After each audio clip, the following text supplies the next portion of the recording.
नाज़रीन गिरामी अस्सलामु अलैकुम वरहमतुल्लाहि वबरकातुहू। सीधी बात के ताज़ा तरीन प्राइम टाइम में आप लोगों का इस्तकबाल है। नाज़रीन गिरामी, मैं अंसार अज़ीज़ नदवी इस वक्त आप लोगों के सामने कुछ अहम तरीन ख़बरें, कुछ वायरल वीडियोस और कुछ तनकीदी तज़्ज़िये लेकर के हाज़िर हुआ। तफसीलात में जाने से पहले आप लोगों से जो दरख्वास्त होती है उस पर तवज्जो करने की अपील करूँगा। नाज़रीन गिरामी, ऐसा मालूम होता है कि भारत में अब गौरक्षक नामी दहशतगर्दों की शिद्दत पसंदी ख़त्म नहीं होगी, उनकी दहशतगर्दी, उनकी हैवानियत ख़त्म नहीं हो रही है। महीने में एक या दो वाक़यात या हादिसात या सानिहात ऐसे आ ही जाते हैं जिसमें इंसानियत का सर शर्म से झुक जाता है। हरियाणा में गाय की स्मगलिंग का शिबा करते हुए एक और मुस्लिम नौजवान को पीट पीट कर जालिम दहशतगर्द दरिंदों ने और इन हैवानियत की सिफत रखने वाले दरिंदों ने कत्ल कर दिया है। द प्रिंट की एक रिपोर्ट के मुताबिक 4 रोज़ कबल पलवाल में शिद्दत पसंदों के हुजूम ने 2 लोगों को इस शक में मारा पीटा कि वो एक गाय को ले जा रहे हैं। शिद्दत पसंद गौ रक्षकों के हमलों में दोनों शदीद जख्मी हो गए। गौरक्षक नहीं हैं, ये लोग दहशतगर्द हैं, ये लोग दरिंदे हैं जिन्हें फौरी तौर पर अस्पताल मुंतकिल किया गया। जो इन दरिंदों के हाथों जख्मी हुए थे मुस्लिम नौजवान, जहां यूसुफ नामी एक नौजवान ने इलाज के दौरान आखिरी सांस ली है, यानी वो इंतकाल कर गए। यूसुफ भोजपुर के रहने वाले थे। पुलिस इस मामले में 2 एफआईआर दर्ज की। एक में गाय की स्मगलिंग का इल्ज़ाम लगाया गया, जबकि दूसरे एफआईआर में मरने वाले के अहले खाना की तरफ से दर्ज कराई गई, जिसमें यूसुफ को हुजूम की जानिब से कत्ल का इल्ज़ाम आयद किया गया। हरियाणा पुलिस ने यूसुफ और रवि नामी 2 अफराद के खिलाफ गाय की स्मगलिंग का मुकदमा दर्ज किया है। यूसुफ के अहले खाना की शिकायत पर 10 नामालूम अफराद के खिलाफ कत्ल का मुकदमा दर्ज किया गया। पहली एफआईआर हरियाणा गौ वंश संरक्षण और गौ संवर्धन एक्ट 2015 के सेक्शन के तहत दर्ज की गई है। तो नाज़रीन गिरामी, इस तरह से गौ रक्षक नामी ये दरिंदे, अगर वाकई में कोई गैर कानूनी काम हो रहा है, कोई इस तरह की स्मगलिंग कर रहा है, मुमकिन है किसान तबका उसको पालने के लिए से भी ले जाया जाए, लेकिन जो कुछ भी है, लेकिन एक शख्स को ये हुजूम क्यों मारती है? इनको ये मारने की अथॉरिटी किसने दी? इन दरिंदों के खिलाफ क्यों नहीं कानून पूरी तरह से कार्रवाई करते हुए इन दहशतगर्दों को सलाखों के पीछे हमेशा के लिए नहीं छोड़ दी? इस तरह के सवालात के साथ एक बार फिर इस गौरक्षक नामी दरिंदों की दरिंदगी सामने आने के बाद जो है अलग अलग पैमाने पर, अलग अलग तर्ज पर इस पर तबसरे किए जा रहे हैं सोशल मीडिया में। नाज़रीन गिरामी, महाकुंभ में जो भगदड़ मची उसने सारे की सारी पोल खोल दी योगी इंतज़ामिया की, योगी के उस दावों की जो वो कह रहे थे कि यहाँ पर पूरी सिक्योरिटी का इंतज़ाम किया गया है। नाज़रीन गिरामी, अभी 1-2 दिन पहले हमने आप लोगों के सामने एक जैन धर्म से ताल्लुक़ रखने वाले एक प्रोग्राम में किस तरह से वहाँ का स्टेज नीचे गिरा और कितनी लोगों की मौतें हुई, ये सारी तफसीलात रखी। धार्मिक प्रोग्रामों में अब मुठभेड़, एक दूसरे पर गिर कर के मरने की खबरें लगातार आती रहती हैं और एक आम सी बात हो गई, ऐसा कहा जा सकता है। महाकुंभ के लेकर के पूरा मीडिया किस किस तरह की वहाँ तस्वीरें दिखा रहा है, आप हमारे जो स्क्रीन पर देख सकते हैं। लेकिन आज बल्कि कल रात में जो अचानक यहाँ भगदड़ मची, इसमें कितने लोगों ने जो है जानें गंवाई। यहाँ की बदइंतज़ामिया के मनाजिर क्या हैं आप देख लीजिएगा। किस तरह से जो है स्पेशल ट्रेनों को रद्द कर दिया गया। पीएम ने योगी से बात की, इस तरह की बातें आ रही हैं, लेकिन जाने वालों की जाने कैसे वापस लौटाई जाएंगी। दरअसल ये सारा मामला जो यहाँ पर इल्ज़ामात लग रहे हैं, ये सारी की सारी अफरा तफरी, ये सारी की सारी भगदड़, ये सारी की सारी गैर इंतज़ामिया हालात जो है वो इस वजह से पैदा हुए कि यहाँ की इंतज़ामिया, यहाँ की पुलिस सिक्योरिटी वो सिर्फ और सिर्फ वीआईपी पर तवज्जो दे रही हैं, जबकि आम लोगों की तादाद करोड़ों में पहुंची है। वीआईपी की तादाद मुख्तसर होती है, लेकिन उनको आने जाने के लिए रास्ता बनाना, उनके लिए बेहतरीन इंतजामात करने, उनको सिक्योरिटी फराहम करने के चक्कर में आम आदमी इस वक्त जो मुख्तलिफ भारत की रियासतों से यहाँ गए हुए हैं वो बड़े परेशान हो रही हैं। ट्रेनें रद्द कर दी जा रही हैं, ट्रेनें डाइवर्ट कर दी जा रही हैं।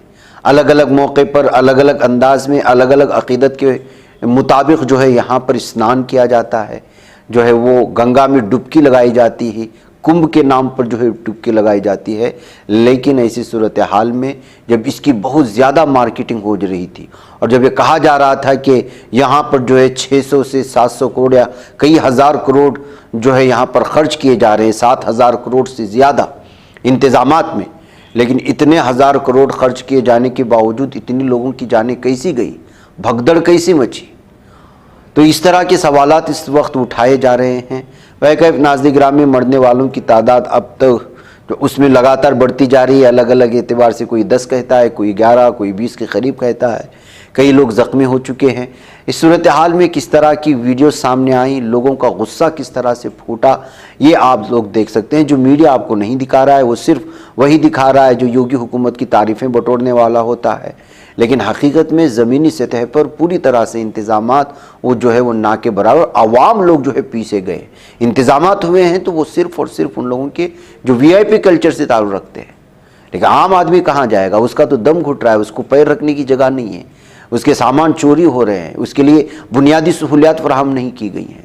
जाहिर सी बात है कि गुस्सा फुटेगा। आप देखिए एक तरफ योगी जो है वो दावा कर रहे थे कि कहीं इंतजामात हो रहे हैं, तो जो है उसी मौके पर भगदड़ में मरने वाले लोगों की वीडियोस दिखा करके जो है हकाइक समझाने की कोशिश कर रहे हैं कि वीआईपी कल्चर ने किस तरह से जो है आम लोगों की जाने। अब ये 2-3 वीडियोस हैं, आप सब सुन लें और इससे आप अंदाज़ा लगा सकते हैं कि महाकुंभ को लेकर के जो हकीकत दिखाने की कोशिश की जा रही है मीडिया में, ज़मीनी सतह पर वो हकीकत नहीं है। यहाँ पर आम आदमी आकर के वो पिस रहा है। आप देख लीजिए। किसी के बाप का बेटा चला गया है,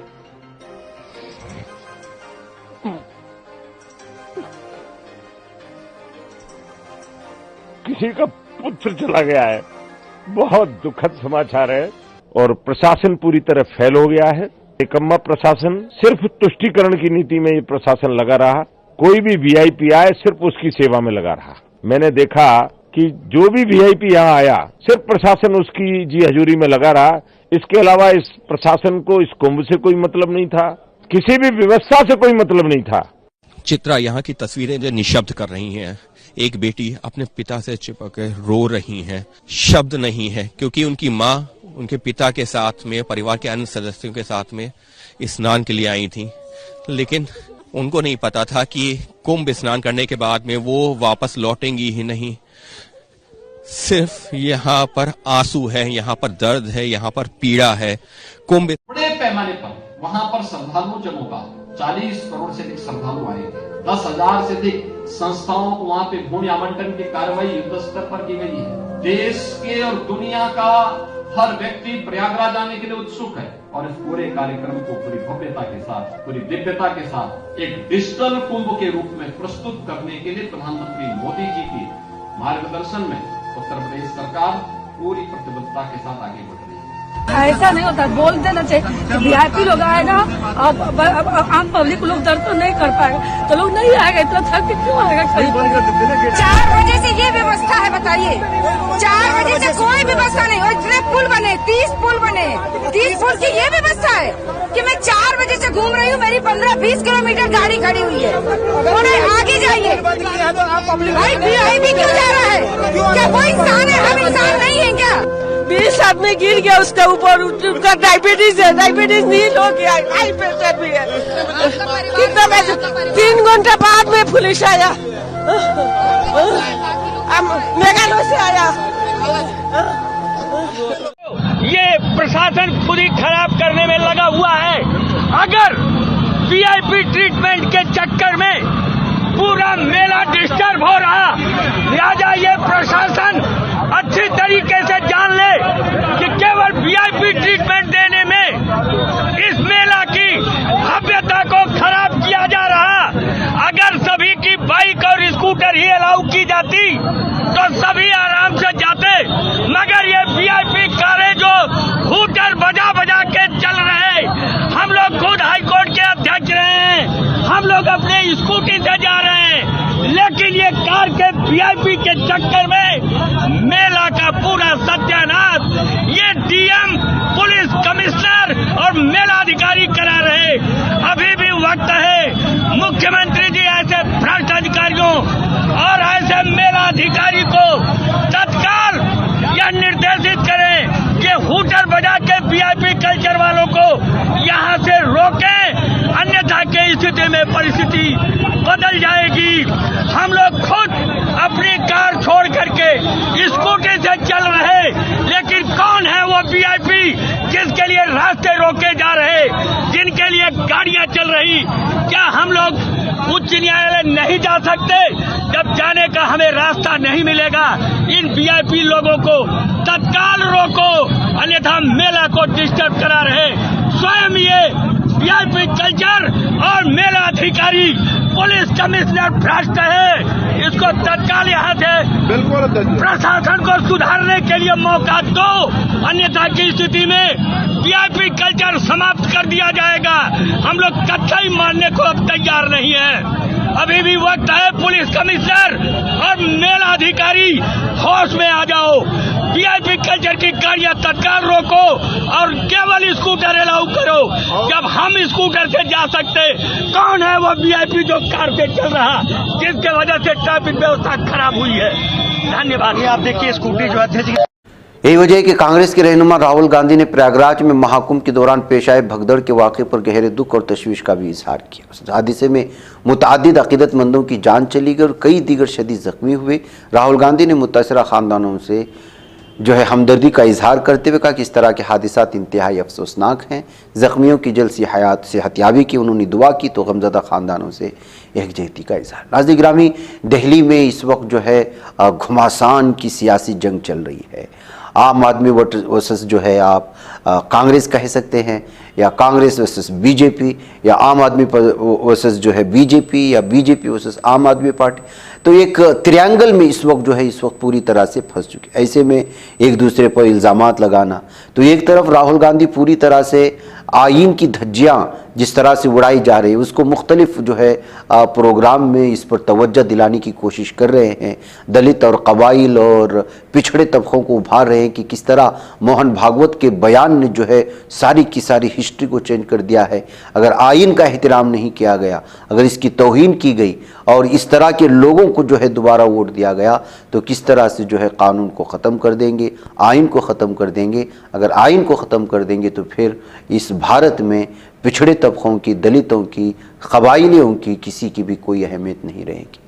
कहते हुए वो जहाँ पर इस वक्त मोहन भागवत के हवाले से आइन की धज्जियाँ उड़ाने वाले बीजेपी के सपोर्ट्स को निशाने पर ले रहे हैं, तो वहीं अरविंद केजरीवाल को इसी पार्टी के एक और रहनुमा वो निशाने पर लेते हुए कह रहे हैं कि किस तरह कांग्रेस के ऊपर अलग अलग तरह की रिपोर्ट दिखा कर कि अपने साफ शफाफ होने का दावा कर रहे थे। अब खुद आम आदमी पार्टी और अरविंद केजरीवाल के खिलाफ CAG रिपोर्ट सामने आई है, वो क्यों नहीं दिखाया जाए?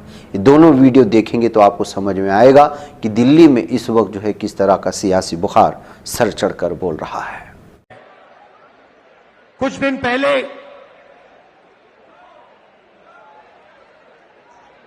आरएसएस के नेता मोहन भागवत ने कहा कि हिंदुस्तान को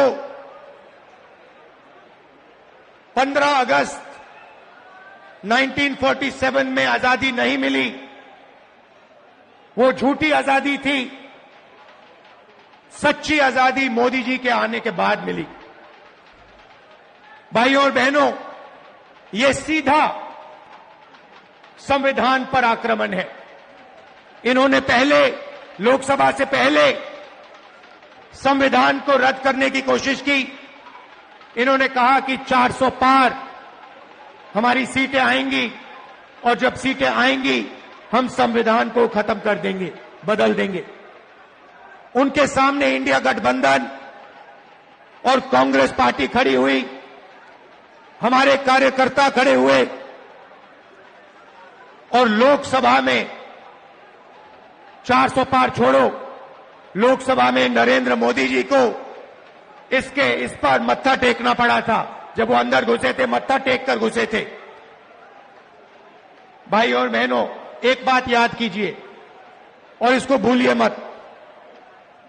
जिस दिन ये संविधान खत्म हो गया, उस दिन हिंदुस्तान के गरीब लोगों के लिए इस देश में कुछ नहीं बचेगा।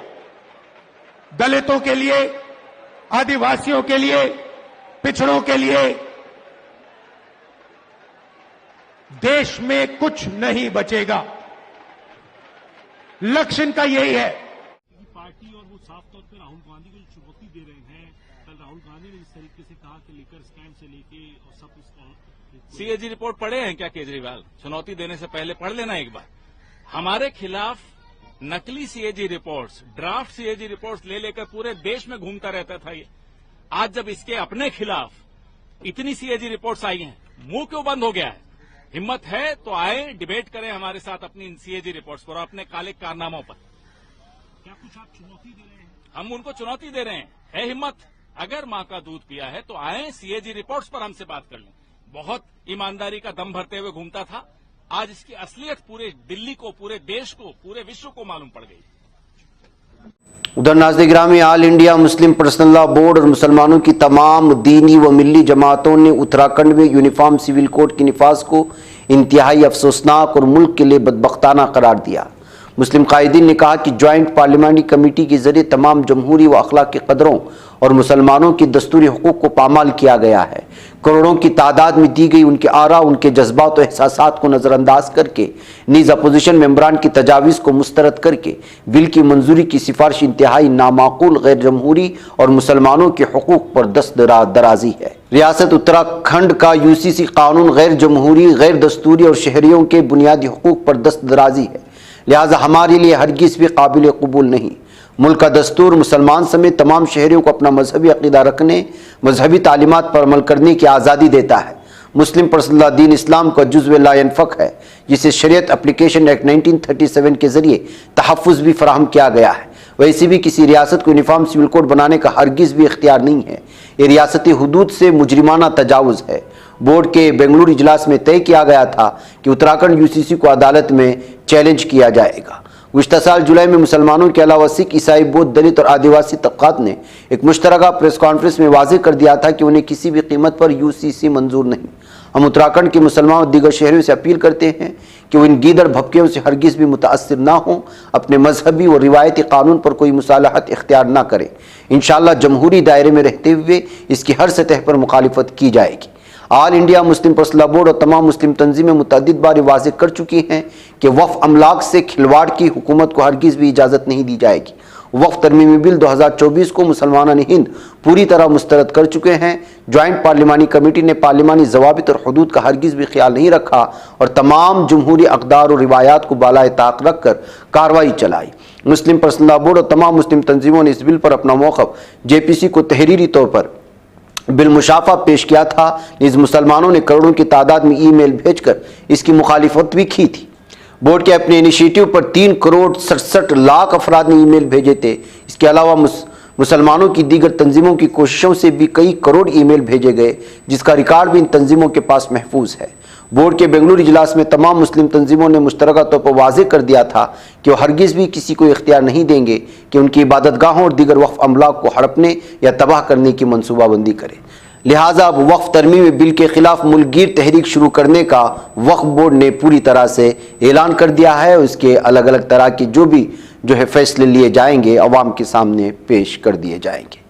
नाज़-ए-गिरामी, मैसूर में महारानी साइंस कॉलेज के इंट्री रूफ के गिरने का मामला एक दिन पहले पेश आया था, जहां से जो है मोहम्मद सद्दाम नामी मजदूर के उसमें दबे होने की खबरें आ रही थी, तो अब उसके बॉडी बाहर निकाले जाने की ये खबर इस वक्त सामने आ रही है। नाज़-ए-गिरामी, आइए चलते चलते न्यूजीलैंड ने इस वक्त जो है इसराइल के लिए मुसीबत खड़ी कर दी है। न्यूजीलैंड ने वीज़ा के हुसूल के लिए इसराइली शहरियों से मुतालिक बड़ा फैसला कर लिया है। इसराइलियों को मुल्क में दाखिले के लिए अपनी फ़ौजी खिदमात की तफसीलात लाजमी देनी होंगी। जाहिर सी बात है नाज़-ए-गिरामी, यहाँ के फ़ौजी जिस तरह की दरिंदगी अपनाते हैं वो तो पूरी दुनिया में इस वक्त बदनाम है। यही वजह है कि अब ये ममालिक जो है फ़ौज में उनकी खिदमात को लेकर के अलग अलग तफसीलात फराहम करेंगे, तभी जाकर के उनको जो है न्यूजीलैंड में एंट्री मिलेगी। गैर मुल्की मीडिया रिपोर्ट के मुताबिक न्यूजीलैंड ने इसराइल को वीज़ा की दरख्वास्त देते वक्त अपने फ़ौजी खिदमात की तफसीलात फराहम करने का हुक्म दिया है। रिपोर्ट के मुताबिक इसराइली शहरों को सियाहती वीज़ा के लिए दरख्वास्त देते वक्त बताना होगा कि आया उन्होंने फ़ौज में खिदमात अंजाम दी हैं, जैसा कि ज़्यादातर इसराइली करते हैं, या वो अब भी बतौर रिज़र्व फ़ाल हैं। दरख्वास्त फॉर्म में एक सवाल पूछा गया कि आया दरख्वास्त दहिंदगान ने अपने मकासद को आगे बढ़ाने के लिए तशद्दुद या इंसानी हकूक़ की खिलाफ वर्जियों को फ़रोग़ दिया या इस्तेमाल किया। एक और सवाल में ये जांचा गया है कि आया दरख्वास्त दहिंदगान जंगी जराइम, इंसानियत के खिलाफ जराइम या इंसानी हकूक़ की खिलाफ वर्जियों में मुलव्वस रहे। रिपोर्ट में भी बताया गया कि जब एक फ़ौजी ने फॉर्म भरा तो दस्तयाब की गई मामलात की बिना पर उसे न्यूजीलैंड में दाखिल होने से रोक दिया गया। इसराइली मीडिया की जानिब से दावा किया गया कि फॉर्म भरने वाला शख्स जंगी जराइम में मुलव्वस नहीं था। न्यूजीलैंड के इमिग्रेशन अथॉरिटी का कहना है कि फ़िलिस्तीनी और इसराइली शहरी किसी भी वीज़ा कैटेगरी के लिए दरख्वास्त दे सकते हैं जिसके लिए वो ज़रूरियात पूरी करते हों। तो नाज़रीन गिरामी, इस तरह से जो है ज़ाहिर सी बात है ये पूरी कौम इस वक्त जो है बदनाम है दुनिया में। ऐसे में ममालिक की जानिब से ये सख्त क़वानीन बनाए जाने के बाद एक बार फिर इसराइल की पूरी दुनिया में जो है वो बेइज्जती हुई है।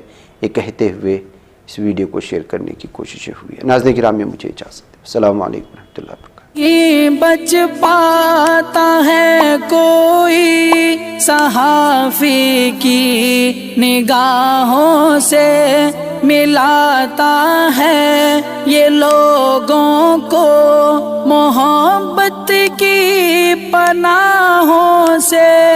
करम और दर्द मंदी का है एक संसार, सीधी बात। अज़ीमत जुर्अतो हिम्मत का है इज़हार, सीधी बात। अज़ीमत जुर्अतो हिम्मत का है इज़हार, सीधी बात। ये चैनल हक निगर बनकर कुचल देता है फितनों को,